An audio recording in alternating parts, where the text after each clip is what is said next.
നല്ല തട്ടുകട വൈബിൽ നിന്ന് ഫുഡ് കഴിക്കാനായിട്ട് ഭയങ്കര ആഗ്രഹം. അപ്പോൾ നമുക്ക് ഉണ്ടാക്കിയാലോ?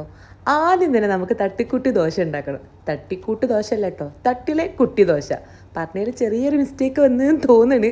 ഏതായാലും ഈ ഒരു കുട്ടി ദോശ എനിക്ക് ഭയങ്കര ഇഷ്ടമാണ് കേട്ടോ. എന്നെ പോലെ നിങ്ങൾക്കും ഇഷ്ടമായിരിക്കും. നല്ല നെയ്യൊക്കെ ഒഴിച്ചിട്ടുള്ള ഈ ഒരു ദോശ ഒരു പ്രത്യേക മണമാണ്. ഇനി ഇതിലേക്ക് ഏറ്റവും മാച്ച് എനിക്ക് തോന്നിയിട്ടുള്ളത് ഈ ഒരു ഗാർലിക് ചട്നിയാണ് കേട്ടോ. ഇത് ഒഴിച്ചിട്ടൊരു കഴിക്കുമ്പോൾ കിട്ടുന്നൊരു ഫീലുണ്ട്. അതിൻ്റെ കൂടെ കുറച്ച് ചമ്മന്തിപ്പൊടിയും, വളരെ കുറച്ച് മതി കേട്ടോ. ഇനി നിങ്ങളെ ഇഷ്ടത്തിന് പാൽ ചായ, കട്ടൻ ചായ എന്ത് വേണമെങ്കിലും എടുക്കാം. ഒരു ബുൾസയും കൂടി ഉണ്ടെങ്കിലാണ് ആ ഒരു തട്ടുകട വൈബ് അങ്ങോട്ട് ഫുള്ളാവുക. ശരിക്കും 2 ബുൾസയാണ് വേണ്ടത്. നമ്മളിപ്പോൾ ഒന്നും എടുത്തിട്ടുള്ളൂ കേട്ടോ. ഒരിത്തിരി തടി കൂടുന്നുണ്ടോ എന്നൊരു സംശയം. ഫുഡൊന്ന് ശ്രദ്ധിക്കണേ.